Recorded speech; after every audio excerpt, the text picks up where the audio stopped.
Constance Hargrove had spent 79 years believing that a life poured entirely into other people would leave at least one thing behind: the quiet, unshakable certainty that she was loved. She had raised 3 children with nothing but her own 2 hands, her seamstress income, and a faith that sacrifice was its own kind of inheritance.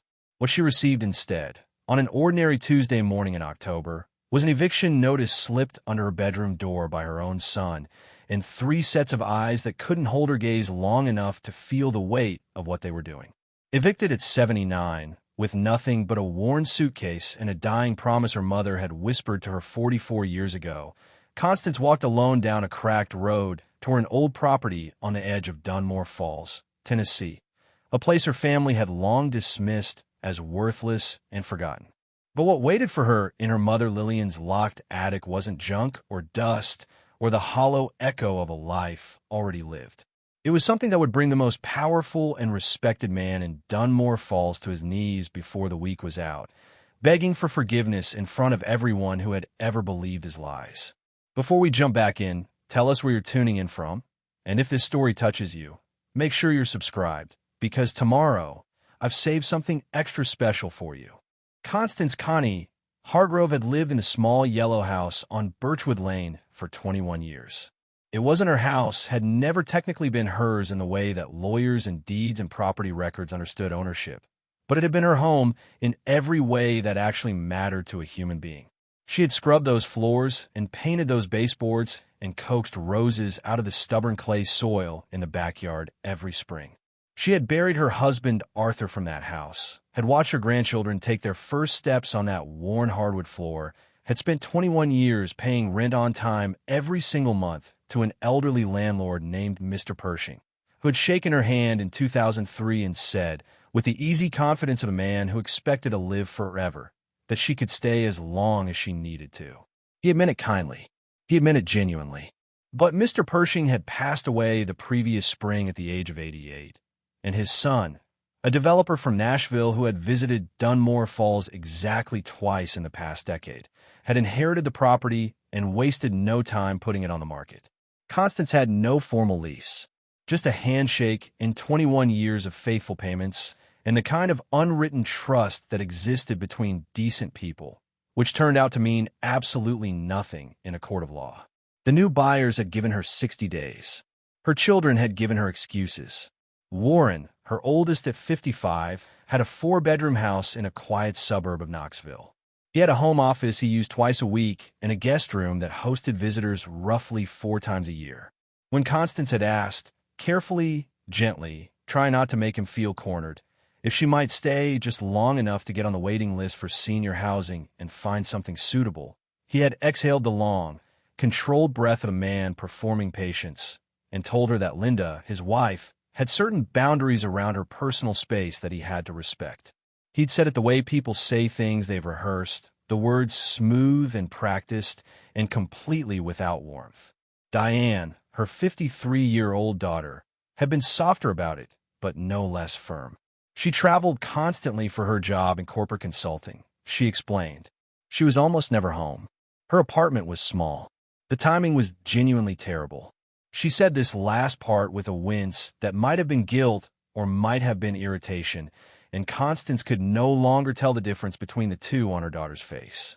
Clifton, her youngest at 50, had simply stopped returning calls for 3 weeks after the eviction notice arrived, and then reappeared with a printout of 3 assisted living facilities within a 40-mile radius, all of which had waiting lists of 8 months to over a year.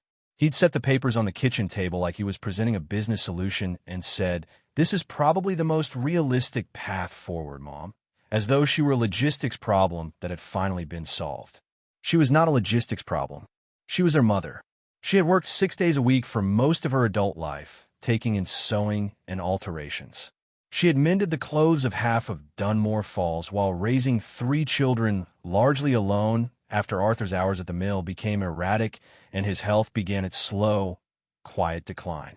She had skipped dinners, skipped doctor's appointments, skipped every small comfort a person might allow themselves when money was tight, and money was always tight, so that Warren could have new shoes for school, so that Diane could go on the class trip to Washington, so that Clifton could take the driving lessons that cost $40 she didn't really have. She was not asking for gratitude. She had never asked for gratitude.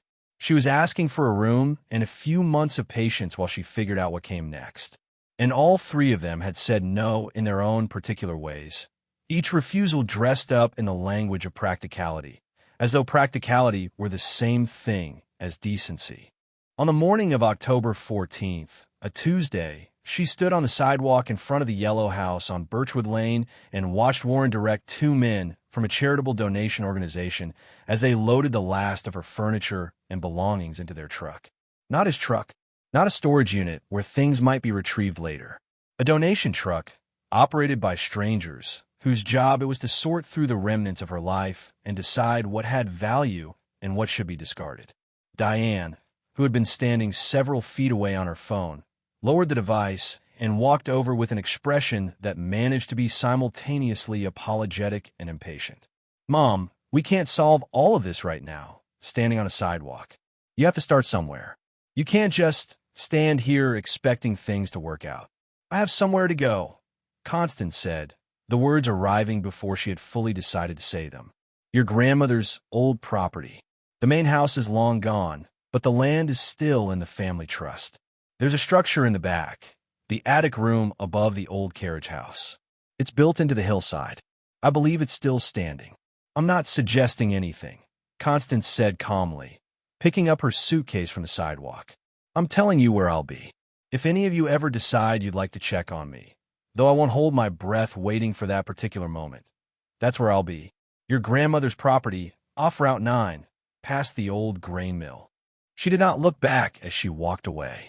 She heard Warren say something to Diane in a low voice, the specific words unclear, but the tone unmistakable. The relieved, practical tone of people who have successfully handed off a difficult responsibility and can now return to their regular lives. She kept walking, her suitcase in her right hand and her coat buttoned against the October chill, each step carrying her further from the children who had failed her and closer to the promise her mother had made 44 years ago on the last night of her life. "When the day comes that you have nowhere left to turn, go to the attic, Connie. I left something there for you. I left something that will matter. Promise me you'll remember." Constance had promised, holding Lillian's papery hand in the dim light of the hospital room, believing with the gentle condescension of a middle-aged daughter that her mother was simply afraid of dying and needed to feel that she was leaving something behind. She had promised, and then, for 44 years, had carried the memory of that promise the way you carry something you don't fully believe you'll ever need. Lightly, almost carelessly, tucked somewhere in the back of your mind beneath all the more pressing concerns of living. She was 79 years old, walking alone down a cracked Tennessee road in October, and she was finally going to find out what Lillian Hargrove had meant. The road out to Lillian Hargrove's old property ran northeast from the center of Dunmore Falls, winding past the grain mill that had closed in 1987, past the collapsed fence line of what had once been the Alderman farm, past a stretch of old-growth oak and sweet gum trees that had never been cleared because nobody had ever found a profitable reason to clear them. Constance knew this road the way she knew the pattern of her own breathing, not because she had walked it recently, but because roads learned in childhood stay in the body long after the mind has moved on to other things. She had ridden this road on her bicycle as a girl, had walked it as a teenager on summer evenings when the air smelled of honeysuckle and cut grass, had driven it in her 20s and 30s when Lillian was still alive and the house at the end of it was still standing and lit from within and full of the particular warmth that only exists in a home where someone is genuinely glad you arrived. The house itself had burned down 11 years ago. An electrical fault in the old wiring, the fire marshal had said, the kind of deterioration that happens slowly and invisibly inside walls until it doesn't. By the time a neighbor spotted the smoke from half a mile away, the main structure was already beyond saving. The insurance settlement had been modest.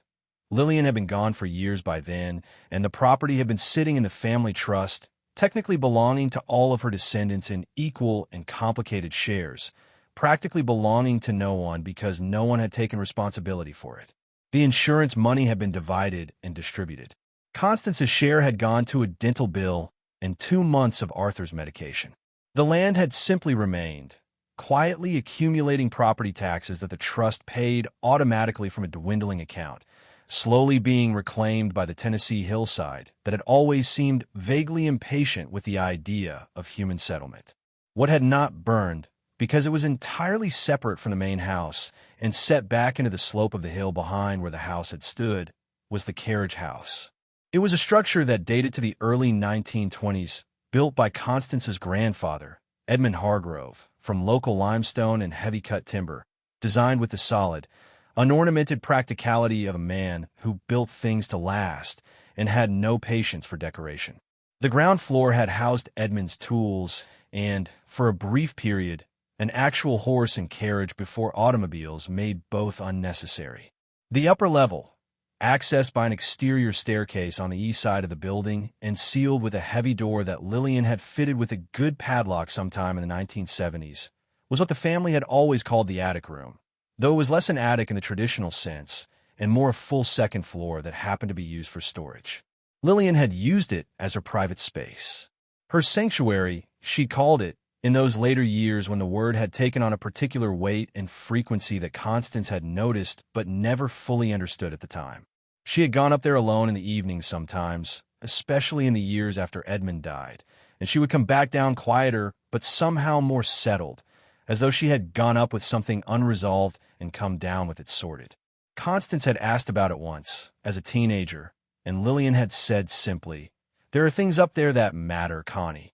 Things that are mine. That's enough for you to know right now." She had not asked again. The walk from Birchwood Lane to the old property took Constance just under 2 hours at the careful pace her arthritic knees required.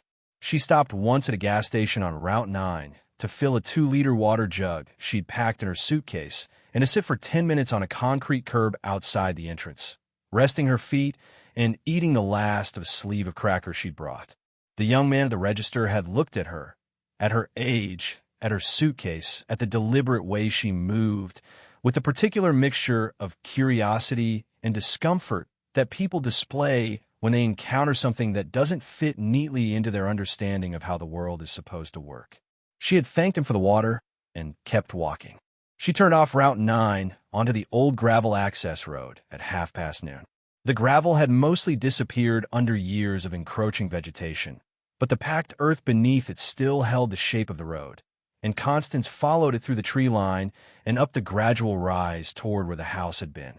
She had not been here in 9 years, not since a brief visit with Arthur shortly before his diagnosis, and the transformation that a decade of uninterrupted nature could accomplish still managed to surprise her. The old garden beds were completely overtaken. The stone walkway that had led from the road to the front door was invisible beneath layers of leaf debris and low-growing moss. The concrete foundation of the main house was still visible in outline, its edges softened by weeds and by 2 young sassafras trees that had established themselves in opposite corners with the cheerful indifference of things that don't know they're growing in the wrong place. Preparing and narrating this story took us a lot of time. So if you are enjoying it, subscribe to our channel. It means a lot to us. Now back to the story. But beyond the foundation, set back against the hillside exactly as she remembered, the carriage house stood. Its limestone walls had weathered to a deeper gray over the years, stained in long vertical streaks by decades of rain, and the timber framing above the ground floor door had sagged slightly to one side, but the structure itself was fundamentally intact. The exterior staircase on the east side was still there, its wooden treads worn smooth and darkened by weather, but solid when she tested the first step with her full weight. The upper door was closed, fitted with a heavy padlock that had oxidized to a deep reddish brown. And pressed into the keyhole cover, barely visible beneath the rust and grime, was a decorative stamp in the shape of a small flower. A violet, Lillian's favorite, that Constance recognized immediately as the mark of the locksmith her mother had always used. She set her suitcase down at the foot of the stairs and reached into the interior pocket of her coat, where she had kept, for 44 years, a small brass key on a worn cotton ribbon. Lillian had pressed it into her palm in the hospital room on the last night of her life, closing Constance's fingers around it with a grip that was surprisingly firm for someone so diminished by illness, and said the words that Constance had carried ever since like a stone in her pocket. Present always. Weight never quite forgotten. For the addict, Connie, when you have nothing left and nowhere to go. Promise me. Constance stood at the foot of those weathered stairs in the October afternoon light, 79 years old, homeless and cold, and more alone than she had been at any point in her adult life. And she felt, beneath all of that, something she could not quite name yet. Not hope exactly. Something older than hope. Something closer to the feeling of a door about to open that has been shut for a very long time. She began to climb. The stairs held her weight on every step, which was more than Constance had allowed herself to expect. The wood groaned in places, settling under her, with the particular complaint of old timber that has been asked to be useful again after a long period of being left alone, but nothing shifted or cracked or gave way beneath her. She climbed slowly, one hand on the iron railing that Edmund Hargrove had bolted to the limestone wall of the carriage house all those decades ago, her suitcase left at the bottom, her coat pulled close against the October wind that moved through the tree line with a low, persistent sound like something breathing. At the top of the stairs, she stopped and looked at the door. It was heavier than she remembered, or perhaps she was simply older, or perhaps both things were true simultaneously in the way that most honest observations about aging tend to be. The door was solid oak, weathered to a pale silver gray, its surface cracked in long vertical lines where the wood had dried and split over the years, but had never actually failed. The padlock hung from a heavy iron latch, thickly coated in rust, looking as though it had not been touched since Lillian herself had last turned a key in it. Constance did not know exactly when that had been. She only knew it had been a very long time. She held the small brass key up in the afternoon light for a moment, studying it. 44 years she had carried this key. Through 3 different apartments and the yellow house on Birchwood Lane. Through Arthur's illness and his death and the long, colorless years of managing grief while still managing everything else. Through the slow, incremental erosion of her children's attention and the growing suspicion, never quite acknowledged until now, that she had somehow become inconvenient to the people she had loved most completely. Through all of it, this key had been in her coat pocket or her jewelry box or her bedside drawer, present and unremarkable, a small brass fact she had never known what to do with. She fitted it into the padlock. It did not turn easily. Decades of oxidation had thickened the internal mechanism, and Constance had to apply steady, firm pressure, using both hands, her fingers white with effort, before she felt the first grudging movement inside the lock. She pressed harder, twisting with everything her hands still had, and with a grinding shriek of metal that startled a pair of birds out of the oak tree beside the carriage house, the padlock released. She unhooked it from the latch and set it carefully on the top step beside her. Then she gripped the door handle, iron cold, rough with rust, and pulled. The door resisted with the full force of 11 years of swollen wood and settled framing. Constance braced her feet against the top step and pulled with both hands, leaning her weight back, and the door fought her for a long moment before it gave suddenly and completely, swinging open with a sound like tearing cloth and releasing a rush of air that had been sealed inside for longer than Constance could calculate. The smell of it hit her immediately and stopped her completely. Lavender, old paper, cedarwood, and beneath all of that, faint but unmistakable, the specific smell of her mother's house. That combination of beeswax and wool and something warm and indefinable that Constance had not encountered in 11 years, and that struck her now with a physical force entirely disproportionate to its gentleness. It was the smell of being 7 years old and coming in from the cold. It was the smell of safety before she had learned that safety was not guaranteed. She stood in the doorway for a moment, blinking, letting her eyes adjust from the bright October afternoon to the dim interior. Then she reached into her coat pocket, found the small flashlight she had packed with the instinct of someone who had learned to prepare for practical difficulties, clicked it on, and stepped inside. The attic room was larger than the carriage house looked from the outside, its floor plan extending back into the hillside in a way that the exterior gave no indication of. The ceiling was low but not oppressively so, following the line of the roof in a gentle slope from the doorway in down toward the back wall. The floor was wide plank oak, dusty and scattered with the dried remnants of old lavender sachets that had long since given up most of their scent, but had apparently surrendered it slowly enough that something of it still lingered in the sealed air.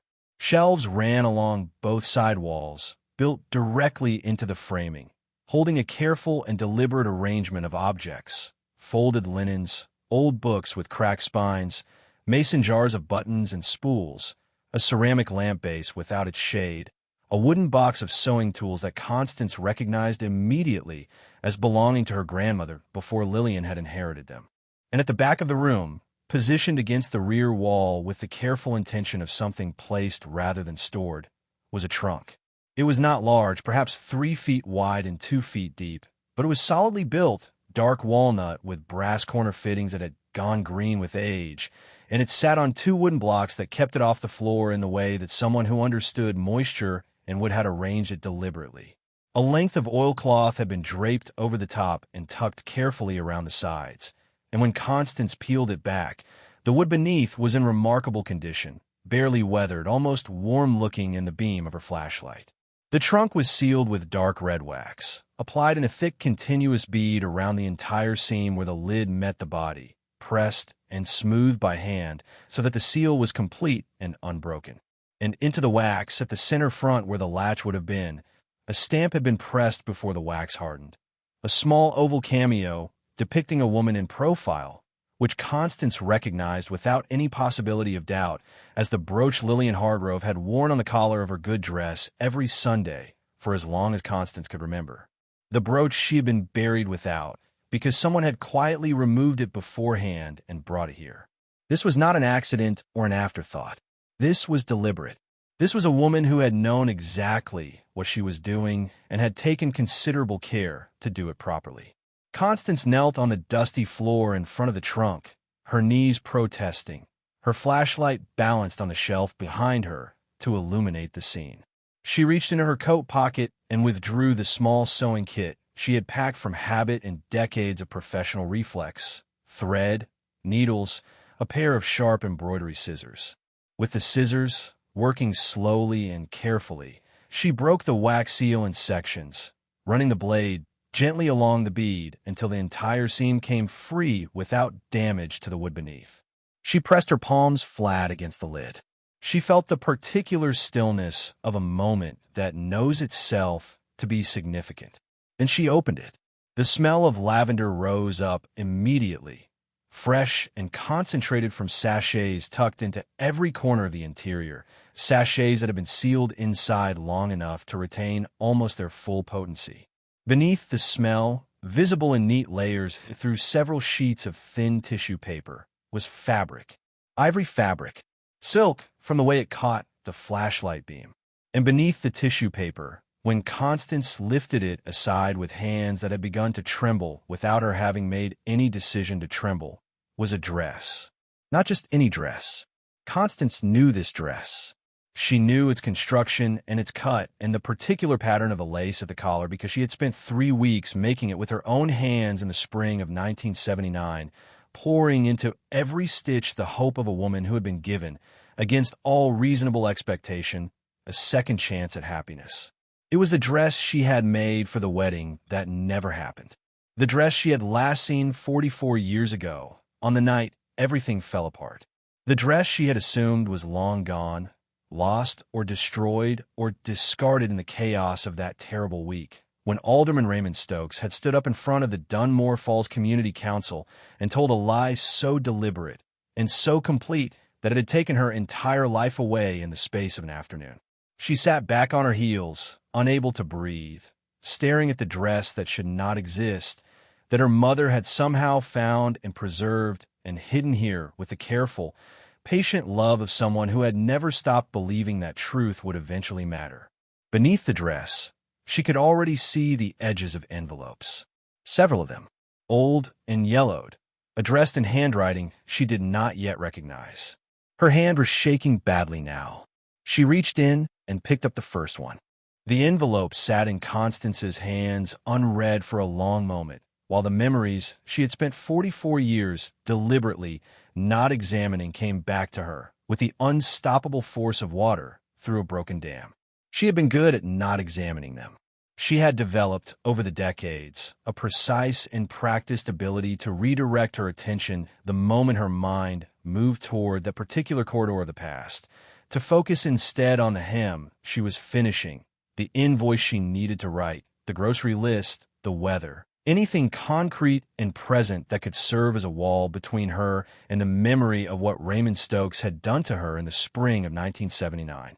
But sitting here on the dusty floor of her mother's attic with the dress in the trunk before her and the envelope in her hands, she found that the wall had simply dissolved. There was nothing left to redirect toward. There was only the memory arriving in full, and the 59-year-old woman it had happened to, and the 79-year-old woman sitting here now, who had never fully stopped being her. She had been 35 years old in the spring of 1979. A seamstress with a small but growing alterations business operating out of the front room of her rented house on Caldwell Street, 2 blocks from the center of Dunmore Falls. She had moved to Dunmore Falls 4 years earlier from Knoxville, following a brief and unhappy first marriage that had ended without children and without drama, but with the particular quiet devastation of realizing you had chosen entirely the wrong person and spent 3 years trying to make that fact untrue through sheer effort of will. She had arrived in Dunmore Falls with her sewing machine, her tools, her professional reputation, and a deliberate intention to build something new and solid that belonged entirely to herself.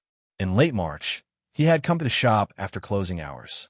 She had still been inside, finishing a bridesmaid dress that was needed the following morning. When she opened the door to his knock, not having yet learned to check who was there before opening, he had stepped inside with the ease of a man who had not considered the possibility of being turned away, and had said things to her, plainly, directly, with a confidence that was more frightening than aggression would have been, that made it unmistakably clear what he wanted and what he believed she should be grateful to be offered. Constance had told him no, clearly, firmly, without ambiguity or softening. She had told him that she was not interested, that his visits needed to stop, that she expected him to leave immediately and not return. She had kept her voice steady through the entire speech, through the kind of concentrated effort that leaves a person shaking badly the moment the threat has actually gone. He had looked at her for a long moment with an expression she had no name for at the time, but that she had spent 44 years subsequently identifying and re-identifying with the precision of someone who needed to understand exactly what she had seen. It was not anger, not exactly. It was something colder than anger. It was the expression of a man recalculating, deciding, choosing his next move with the detached efficiency of someone for whom other people's lives were simply variables in an equation about his own interests. He had left without another word. 2 weeks later, Alderman Raymond Stokes had requested an emergency closed session with the full Dunmore Falls Town Council and 3 prominent community leaders, and had told them, with apparent reluctance and evident distress, that Constance Hargrove had been making inappropriate advances toward him for several weeks, that she had come to his office at Town Hall and propositioned him explicitly, that she had made suggestions that deeply disturbed him, and that he felt, as a public servant and a family man, a duty to bring forward before the situation escalated further. He had said all of this with the careful, wounded dignity of a man being forced by conscience to do something painful, and every person in that room had believed him without reservation.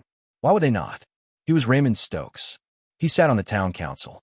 He attended First Methodist every Sunday with his wife Margaret and their 2 daughters. He coached youth baseball. He was, by every available measure that Dunmore Falls used to assess a person's credibility and character, entirely trustworthy. And Constance Hargrove was a divorced woman from out of town who lived alone and whose history nobody in Dunmore Falls knew well enough to defend. Within 48 hours, the story had moved through the town with the efficient, merciless speed that damaging gossip achieves in small communities. Constance lost 4 clients in the first week. By the end of the second week, she had lost 11. Women who had praised her work and recommended her to their friends stopped returning her calls. A woman she had considered a genuine friend crossed the street rather than pass her on the sidewalk. The owner of the dry goods store where she bought her materials began watching her with open suspicion whenever she came in, as though she might steal something. It was in the middle of this collapse that she had met Arthur Hargrove. He had come to her shop, which was by then barely functioning, with a coat that needed its buttons replaced, a simple job that he could have taken anywhere, and Constance had always suspected afterward that he had come specifically because he had heard the rumors and wanted to see for himself whether the woman at the center of them seemed like the woman the rumors described. He had stayed for 2 hours, talking, listening, asking questions with the genuine curiosity of someone who understood that most stories had more than one version and that the official version was frequently the least accurate one. They had married quietly at the county courthouse 14 months later. Constance had made her own wedding dress, ivory silk with lace at the collar and cuffs, pouring into it every ounce of hope she could still locate in herself after a year of being treated as though she were contaminated. She had made it believing that the wedding would restore something, would mark a real beginning, would give her back a version of herself she had nearly lost entirely. 3 weeks before the wedding, Raymond Stokes had found out about it, and he had made sure it didn't happen. Constance sat with the first envelope in her hands for a long moment before she opened it. The return address had been scratched out with deliberate care, as though the writer had considered and reconsidered the risk of identification right up until the final moment of sealing the envelope. The postmark read July 1979, 2 months after the council session that had destroyed her reputation, and 3 weeks after the quiet courthouse wedding that Raymond Stokes had attempted to prevent through a second, more targeted round of rumors that had thankfully failed to reach Arthur in time. The handwriting on the front was small and careful, the letters formed with the precise control of someone who was afraid of being recognized, even in their penmanship. She unfolded the single sheet inside and began to read. Dear Mrs. Lillian Hargrove, I am writing this letter because I cannot continue to carry what I know in silence, even though I am far too frightened to say these things anywhere they might actually be heard or acted upon. I have no way of knowing whether this letter will reach you or whether it will matter if it does. But I cannot simply do nothing, and this is the only thing I am brave enough to do. My name is Vera Hutchins. I worked as a clerk and administrative assistant in the Dunmore Falls Town Hall for 9 years, including the years when Alderman Raymond Stokes served on the council. I managed his correspondence, his scheduling, and his office records. I was present in the building on the afternoon of March 28, 1979, when Alderman Stokes claims that Constance Hargrove came to his office and behaved inappropriately toward him. I know with complete certainty that this did not happen. Not because I was inside the office, but because I scheduled every appointment that came through that office, and Constance Hargrove had no appointment on that afternoon. Furthermore, I was at my desk outside his office for the entirety of that afternoon, and no woman matching her description came to see him. No one came to see him at all between 2 o'clock and 5. I have the scheduling records to confirm this. What I also know is that Alderman Stokes left the building at approximately 4:30 that afternoon and returned 40 minutes later in a state of visible agitation that I noticed because I had worked with him long enough to recognize when something had unsettled him. He went directly in his office and closed the door. Approximately 20 minutes later, he emerged with a composed expression that I recognized as the expression he wore when he had made a decision he felt settled about. This one was not anonymous. The name on the return address was written clearly in the decisive hand of someone who had decided that if they were going to do this at all, they would do it without the cowardice of anonymity, even if they lacked the deeper courage of public testimony. Bernard Okafor. Constance recognized the name immediately. He had owned a hardware supply shop on the east side of Dunmore Falls for many years before relocating his business to a larger town. He had been a respected figure, known for fairness and directness, the kind of man whose opinion carried weight precisely because he offered it rarely. She had bought supplies from his shop twice. They had exchanged perhaps 40 words total in their lives.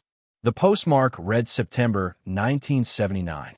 Dear Mrs. Hargrove, I am writing to you because I witnessed something in the spring of this year that I have not been able to stop thinking about, and because staying silent about it feels increasingly like a form of participation in something unjust. On the evening of Thursday, March 22nd, I was closing my shop later than usual due to a delivery that had arrived after hours.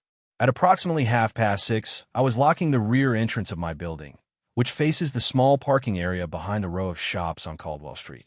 Your daughter's alterations business occupied the front room of the building directly across from mine. I witnessed Alderman Raymond Stokes knock on the rear door of that building and be admitted. I thought nothing of it at the time. I assumed it was a business matter of some kind. Approximately 20 minutes later, I was still in my stockroom, completing inventory, when I heard raised voices. Not clearly enough to distinguish words, but clearly enough to understand that a disagreement was occurring. Shortly afterward, I heard a door open and close firmly, and when I looked through my rear window, I saw Alderman Stokes walking away across the parking area with the rapid, rigid stride of a man who was controlling his anger with effort.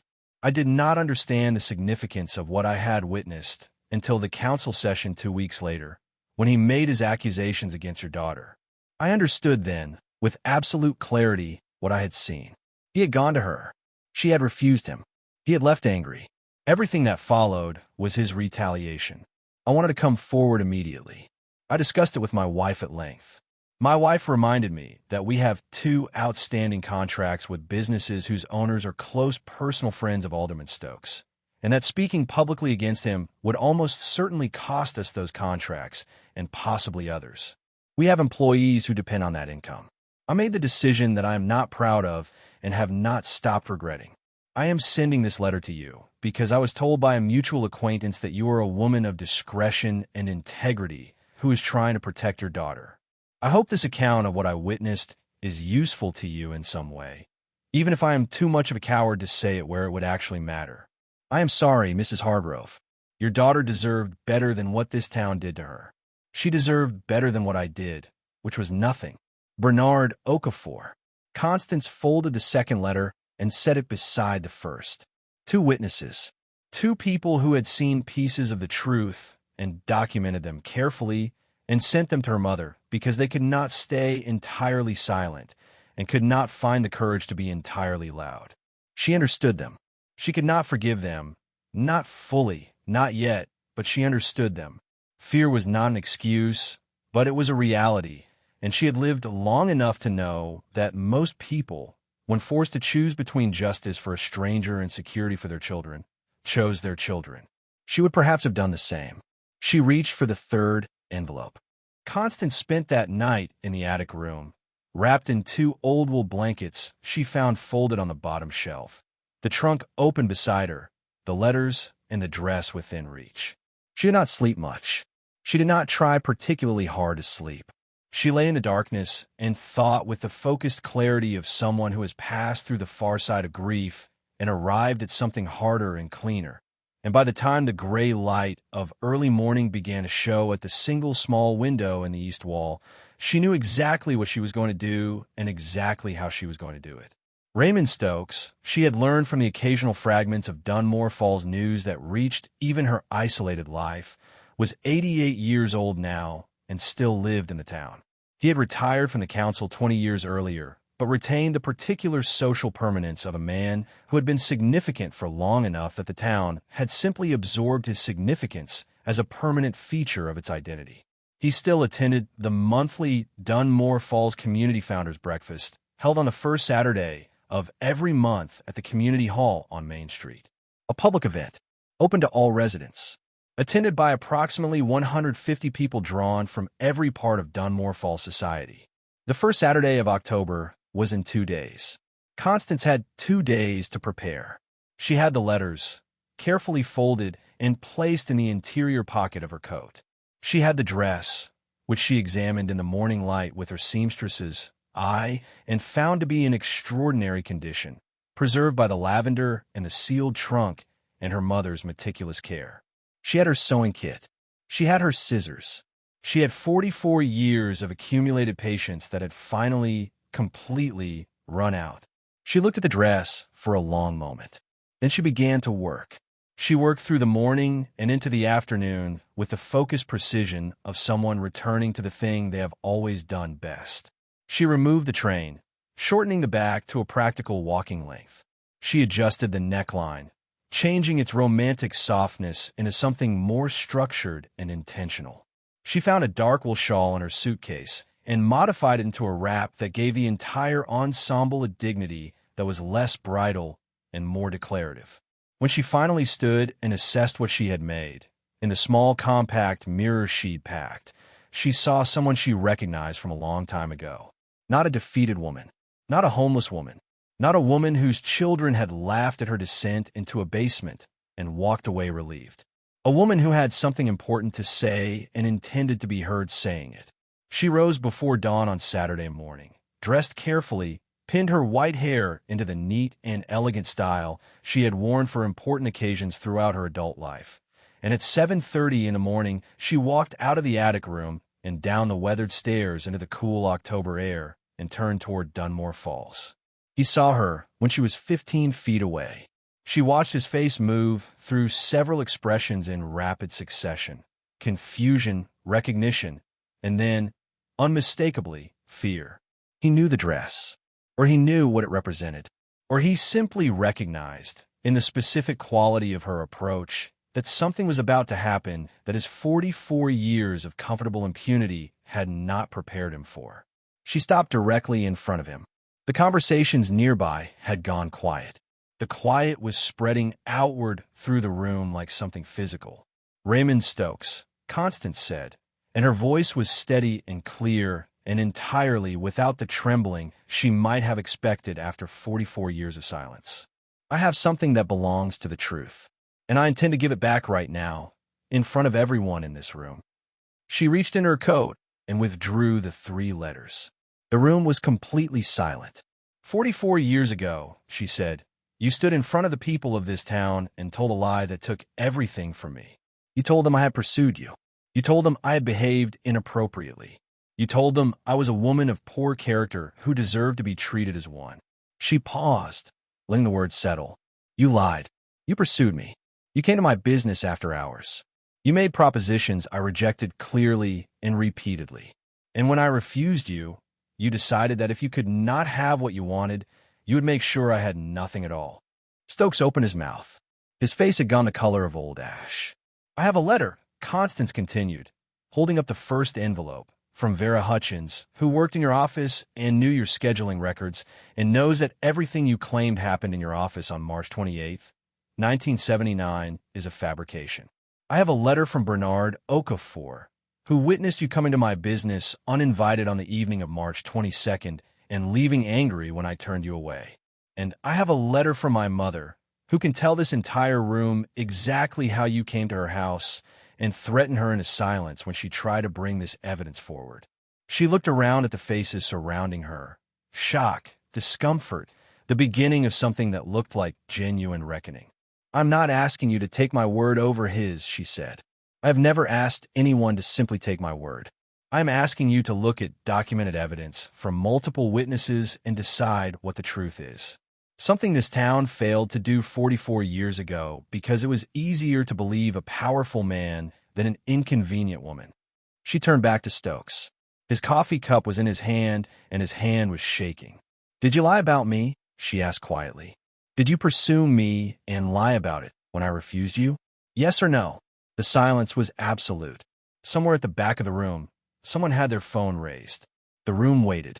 Raymond Stokes looked at the letters, looked at the room, looked at the woman standing in front of him in the dress she had made for a wedding he had stolen, and something in him that had been held rigid for 44 years simply gave way.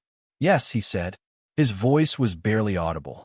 Then, louder, cracking, "Yes. I lied. I lied about all of it.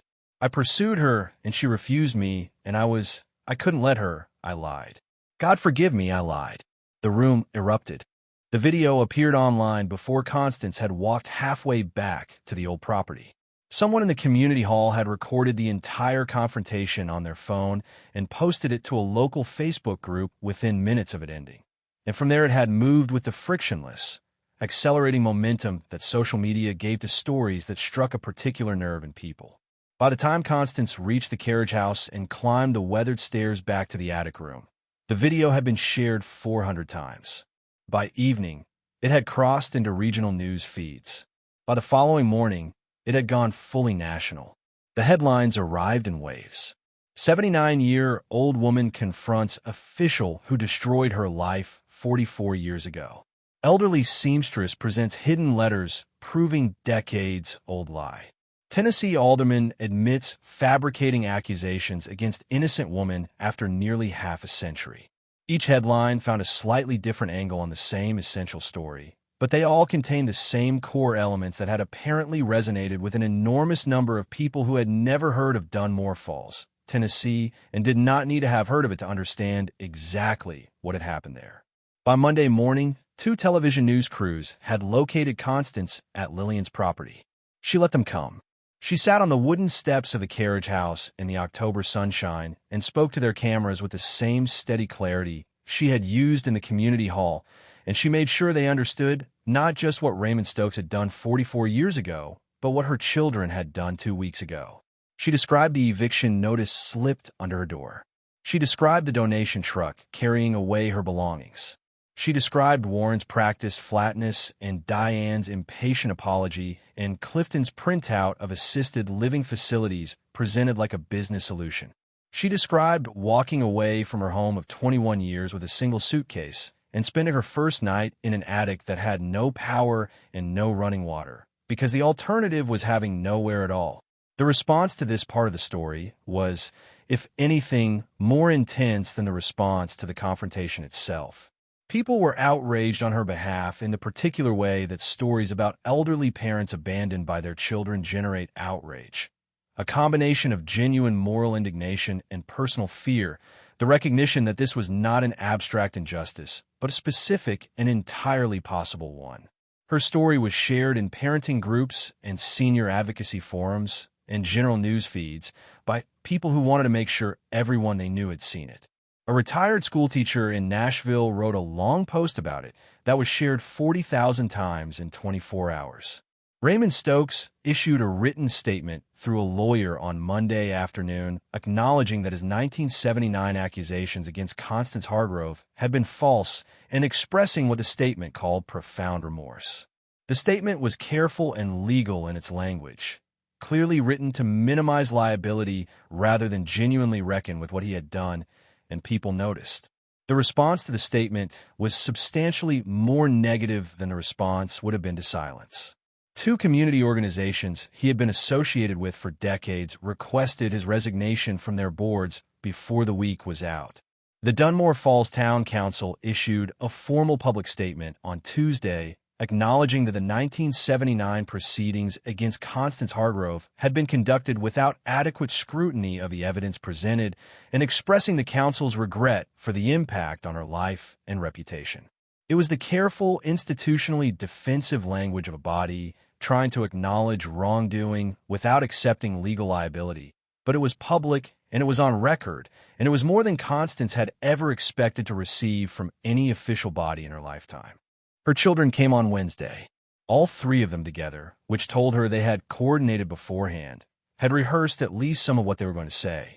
Warren arrived first and held the door for Diane and Clifton, and then stood in the entrance of the attic room looking at the space, the trunk, the dress, the folded blankets, the flashlight, with an expression that moved through several stages of understanding in the span of a few seconds.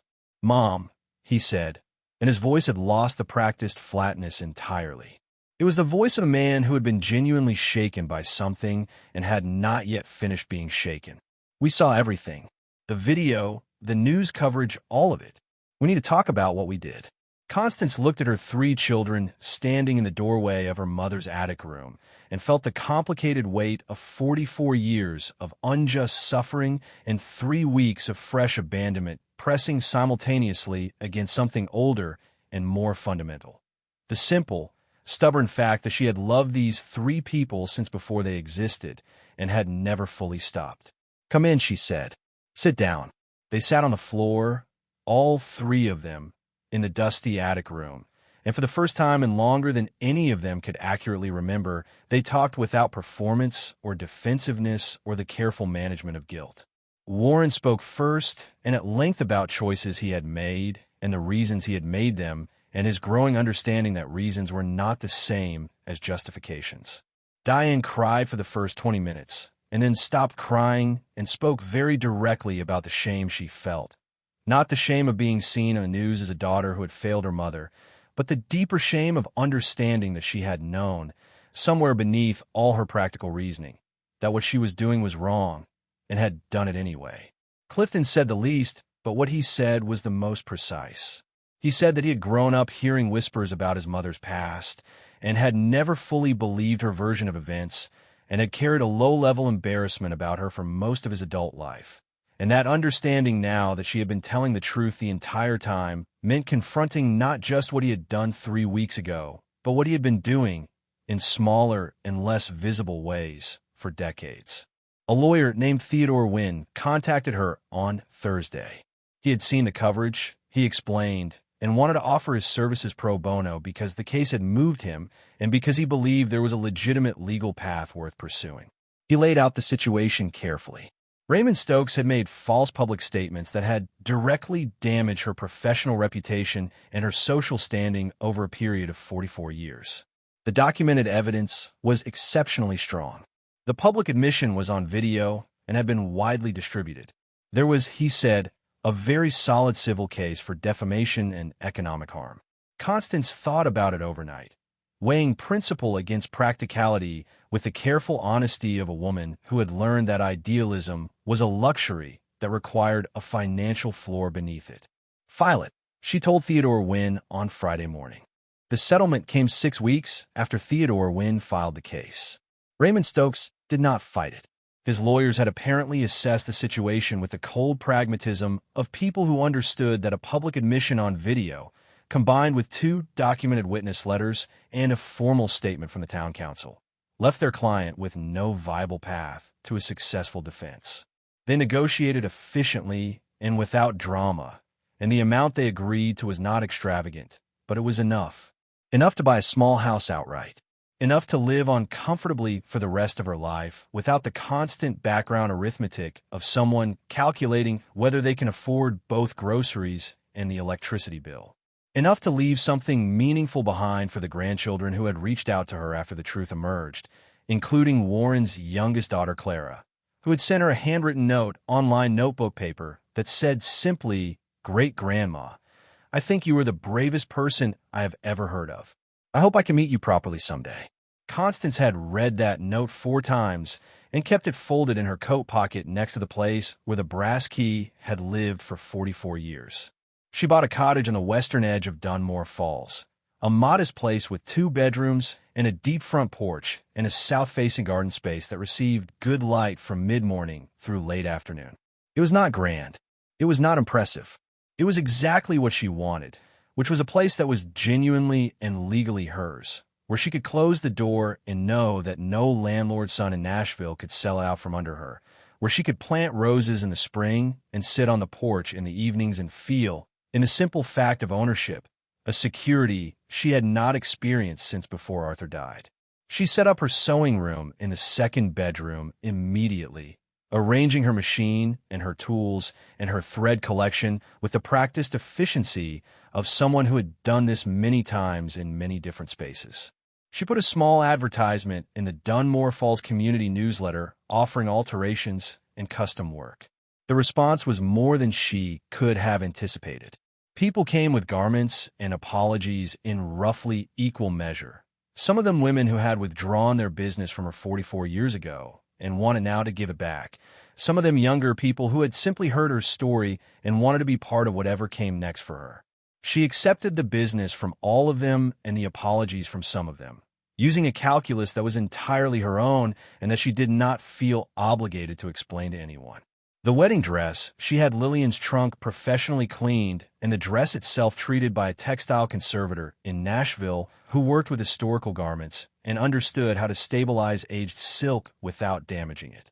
When it came back, it was mounted in a deep archival frame behind UV protective glass, the ivory fabric bright against the dark backing, the lace at the collar as delicate and precise as the day she had stitched it.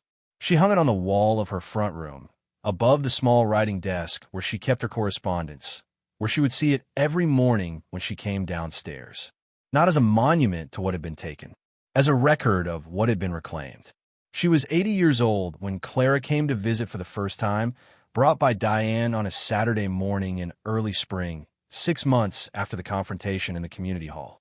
Clara was 9 with serious brown eyes and the particular quality of attention that some children possess that makes you feel genuinely seen when they look at you.